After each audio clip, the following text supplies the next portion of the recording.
the part where I can see the clouds very well. And then I started moving my head like this, from left to right to try to understand where I'm being taken to, right? Because I had a fear that it was going to take me into the other dimension like before.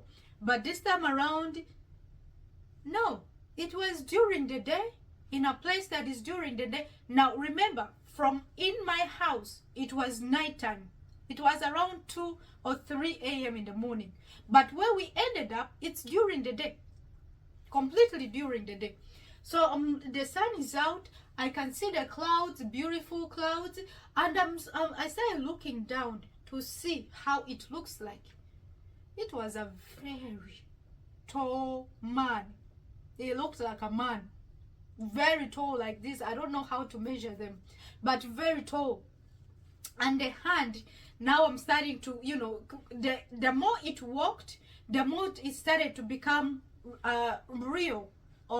Yeah, the more it started to like manifest itself to where you can actually see, right? It was a man with an olive kind of complexion.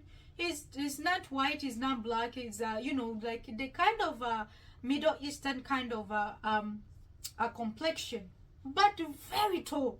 And his hand, it was huge. So I'm laying in the hand, but it's like I'm not even reaching anywhere. I'm just literally in the little palm. I'm so small to fit in the palm. So I started looking at my surrounding, okay? It doesn't look like I'm dead, at least. And I'm still in the land of the living, and it's daylight. So I started looking around. It looked like a neighborhood, but the houses were far away from each other, right? So okay. And then I started looking on the ground, real ground. It was like pavement area, but I can still see the Mfufu, the Ugandans call the sand. Is it the sand?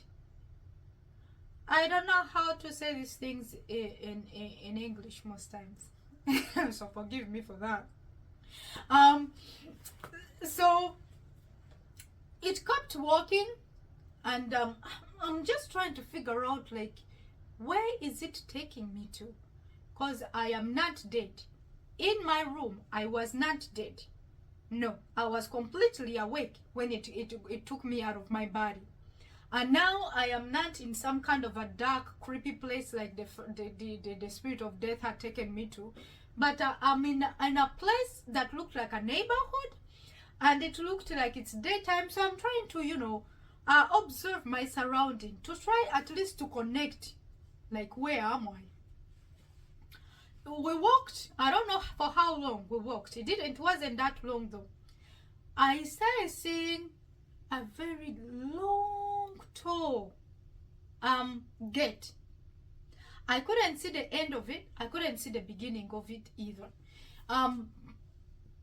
It was, I could only see the part that we are going to, but it was long, like it was like a circling kind of, but the kind of circle that you don't see its beginning and you don't see its end. And it was like a pavement kind of the gate. But the gate was so tall that it was actually taller than the giant that was carrying me. That was like, I've never seen such a gate before. Well, I knew that could not be heaven. No, because the gate didn't look fancy and everything. It looked like a normal gate, but very tall. So this being, as it carries me like that, like I said, the more every step that it took, the more it started manifesting, right? And then I started seeing the white garment that it had on, and it's barefooted. It was an angel. They are always barefooted. That's one thing I know about them. And the garment that they wear is always different. From, you can tell. So as it started manifesting, right now I can see the hand, I can see the skin, I can see the feet and everything. I knew that was an angel, but it was a different kind of angel. that I had met before. I had met different kinds before.